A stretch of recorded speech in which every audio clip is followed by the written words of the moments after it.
एका ठिकाणी एका परिसरामध्ये राहणारी एक 50 वर्षीय महिला होती। पण मात्र 50 वर्षीय असून सुद्धा त्या महिलेनं लग्न केलेलं नव्हतं, ती अविवाहित होती आणि अविवाहित असल्यामुळं ती एकटीच एका ठिकाणी राहत होती। तिच्या जवळचे जे नातेवाईक होते ते कामानिमित्त तिला येऊन भेटत होते आणि काही दिवस राहिल्यानंतर वापस सुद्धा जात होते। अशा पद्धतीने ती महिला या ठिकाणी राहत होती। पण या ठिकाणी राहत असताना काही दिवसांपूर्वी त्या महिलेच्या जवळचे नातेवाईक मुंबईतल्या एका रुग्णालयामध्ये उपचार घेत होते, म्हणून ती महिला त्या नातेवाईकांसोबत त्या दवाखान्यामध्येच थांबलेली होती।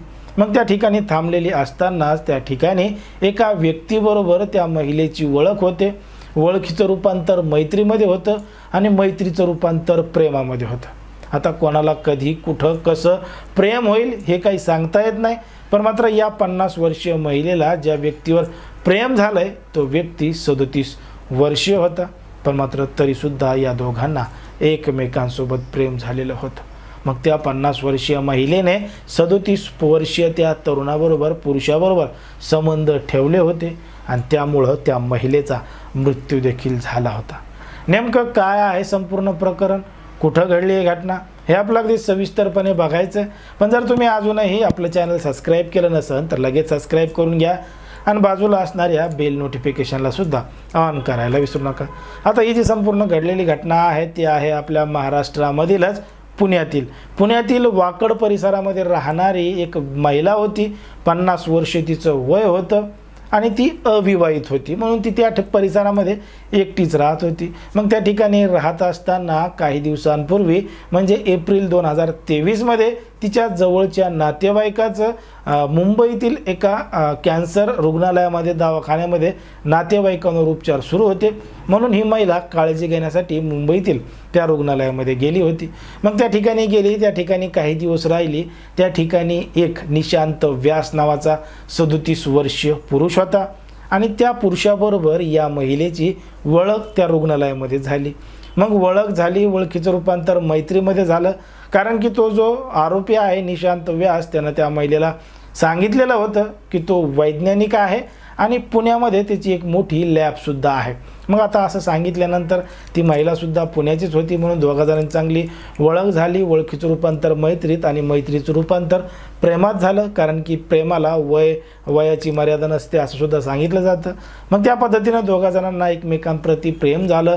त्या पुरुषानं त्या महिलेला लग्नाचं आश्वासनसुद्धा दिलं, कारण की ती 50 वर्षीय हा 37 वर्षीय यानं तिला लग्नाचं आश्वासन दिलं आणि लग्नाचं आश्वासन देऊन त्या महिलेबरोबर या 2023 पासून 2025 पर्यंत वारंवार संबंध ठेवले। पण मात्र संबंध ठेवत असताना त्या महिलेकडून लॅबमध्ये पार्टनरशिप भागीदारी देतो म्हणून लाखो करोड रुपये त्या महिलेकडून उकळलेले होते। लाखो रुपये त्या महिलेकडून उकळले सुद्धा आणि तिला त्यामध्ये भागीदारी सुद्धा दिली नाही। अशा पद्धतीने त्या महिलेची फसवणूक तर केलीच, पण मात्र लग्नाचं आश्वासन देऊन नको ते कृत्य सुद्धा केलेलं होतं। मग जेव्हा त्या महिलेने त्याच्याकडे वारंवार विचारणा केली तेव्हा त्यानं जानेवारी 2025 मध्ये त्या आरोपीनं महिलेला बेदम मारहाण केली आणि मारहाण करून लाथाबुक्क्याने मारहाण करून त्या महिलेला जीव मारण्याची धमकीसुद्धा दिली। मग धमकी दिल्यानंतर महिलेला काय करावं काय नाही तिला समजत नव्हतं, म्हणून तिनं तात्काळ जवळचं पोलीस स्टेशन गाठलं आणि पोलीस स्टेशन गाठल्यानंतर आरोपीविरोधात रीतसर तक्रार दाखल केली, फिर्याद दाखल केली। पोलिसांनी या संपूर्ण प्रकरणाची गांभीर्यानं दखल घेतली असून या संपूर्ण प्रकरणाचा तपास पोलीस करत आहेत।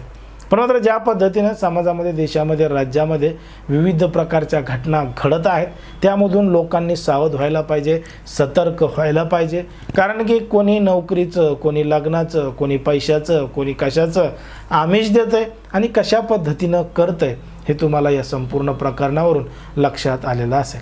आता या संपूर्ण प्रकरणामध्ये ज्या पद्धतीनं घडलंय तेच आपण या ठिकाणी सांगण्याचा प्रयत्न करतो, कारण की कोणाच्याही भावना दुखवणं, कोणाचंही मन दुखवणं हा आपला उद्देश नाही। समाजामध्ये जे घडतंय तेच सांगण्याचं काम आपण ठिकाणी करत असतो। त्यामुळे तुम्हाला जे काही वाटत असेल ते अगदी स्पष्टपणे कमेंटमध्ये सांगा आणि अशाच पद्धतीचे नवनवीन व्हिडिओ पाहण्यासाठी आपल्या चॅनलला लगेच सबस्क्राईब करा।